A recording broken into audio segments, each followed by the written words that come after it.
daw kasi niya nga alam na may asawa si Mang Bong at hindi niya talaga alam kung ano ang katotohanan, Aling Yoli. Maari din po kasing binola-bola siya ni Mang Bong. Talaga po.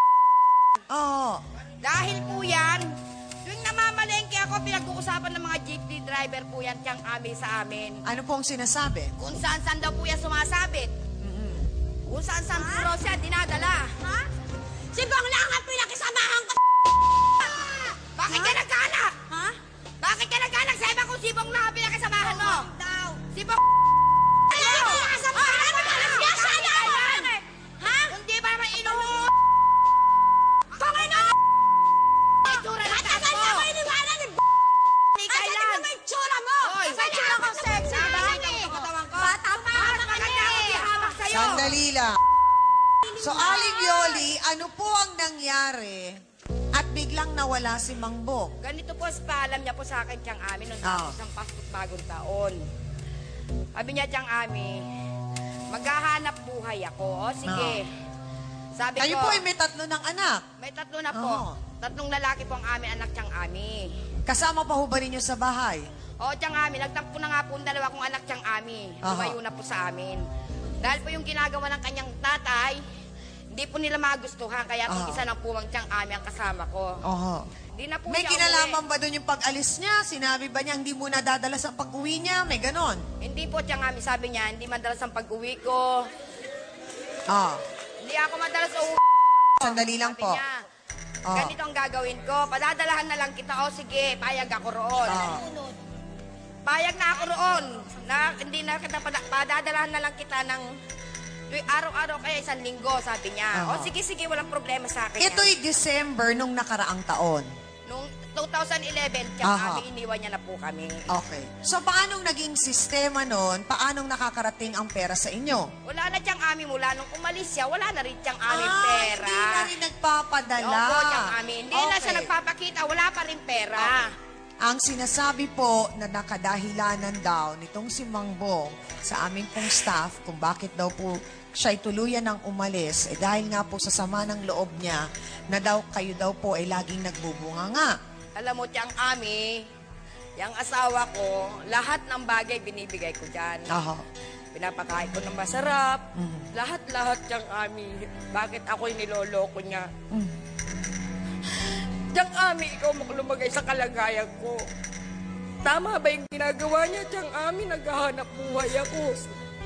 3 anak namin, tiyang ami. Alam ko po, naunawaan ko po kung gaano kasakit yon. Dapat tiyang ami, sa tagal namin nagsama, mahalin niya naman ako. Sa 3 namin anak, binigyan ko siya ng 3 anak tiyang ami. Kung Na mababait. Oh, yes, tiyang ami. Nawala naman siyang problema. Ba't niya pa ako lolokohin tiyang ami ng ganun? Lolokohin niya ako magbababae siya. Ito ho bang unang pagkakataon na ng babae si Mang Maraming Bong? beses na tiyang ami. Maraming beses na. Sa dahilan po nga tiyang ami na marami kami, 3 anak namin, pinagtsatsagaan ko siya. Wag lang Pero mga ilang beses nyo na po siyang nahuling ng bababae at ilang beses nyo na rin po siyang pinatawad. Lalos pinapatawad ko lagi yan tiyang ami. Hindi ho kaya nakasanayan na kasi ni Mang Bong na alam niyang kayang-kaya niya kayo, kayang-kaya niya kayong kontrolin at alam niyang mapapatawad niyo siya, kaya pinaulit-ulit lang yung ginagawa.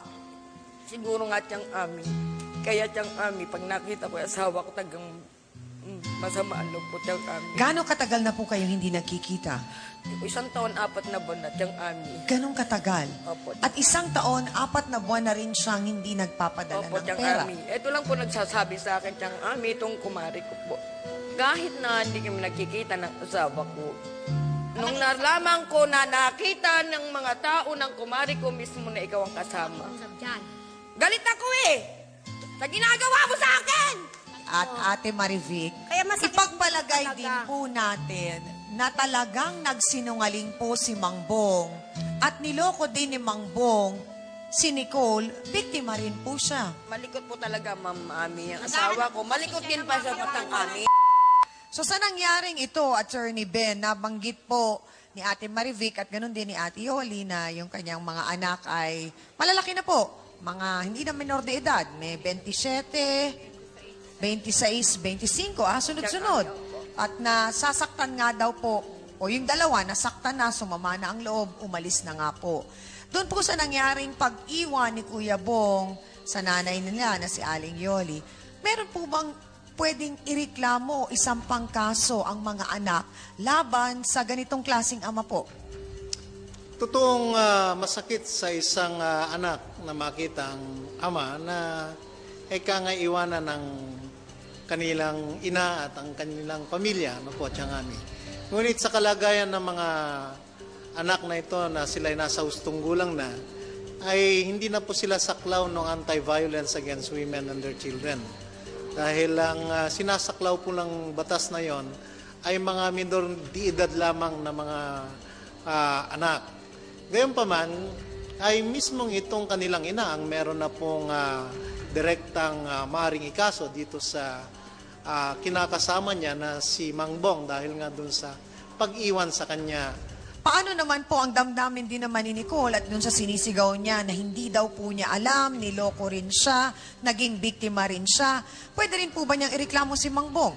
Kung mapatunayan po ni Nicole na meron ngang ganong pangyayari na talagang naglihim itong si Mang Bong upang lokohin siya at mapaibig siya at nasaktan siya dahil sa paglilihim na yon ni Mang Bong, pwede rin pong gamitin ni Nicole ang Republic Act 9262 upang kasuhan din si Mang Bong. Salamat po, Attorney Ben. Kaya yun ang gusto natin ngayong malaman lahat, kung naglihim ba siya talaga na siya ay pamilyadong lalaki na dito kay Nicole. At bigla na lang naman pong nawala at ngayon nga ay nagpapakita na siya kay Aling Yoli matapos ang 1 taon at 4 na buwan.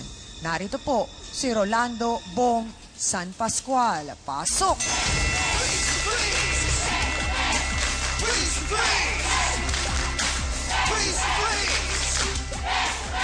Mang Bong, diretsahang tanong po. Sandali lang.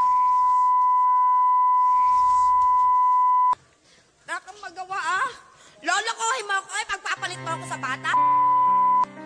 Ang kapal ng mukha mo!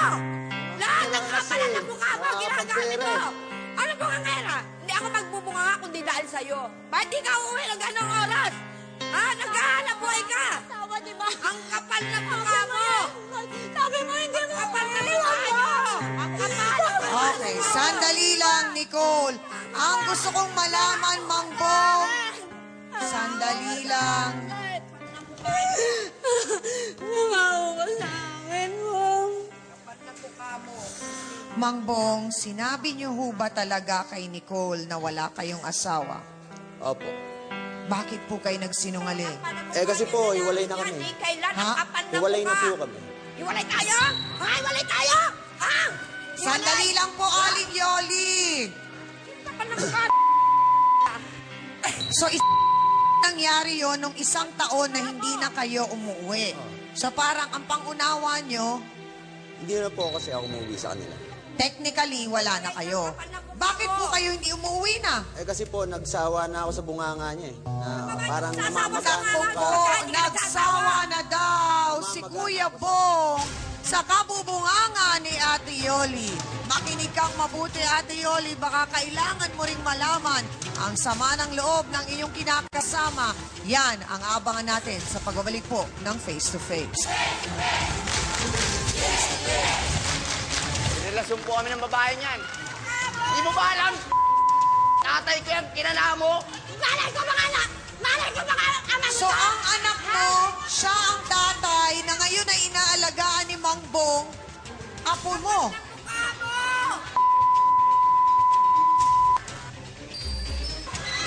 Miss Amy Perez would like to thank the following: Dr. Steve Mark Gann of GAOC Dental Clinic, Salon de Manila, Watercolors Makeup, Gloss Nails, Giscavelli Eyewear, Dr. Manny and Pai Kalayan, Wade. Hans Mortel would like to thank the following: Dr. Ariel Recto Dabalus, Nailcessity, Head, Foot, and Body Spa, necessity for your body and soul. Face to Face would like to thank the following: AXN Time and Sports Shades, F101, wear your needs. Home Appliances by Minami, galing ng quality. Ito ang tunay na masarap, Select Soy Sauce. Kaya toyo pa lang, ulam na. Ito ang bilhin. Prime Rocks Bleach, ang bleach na di masangsang. Mabisa na, mura pa. Gawang Pinoy. Sea Spring Resort.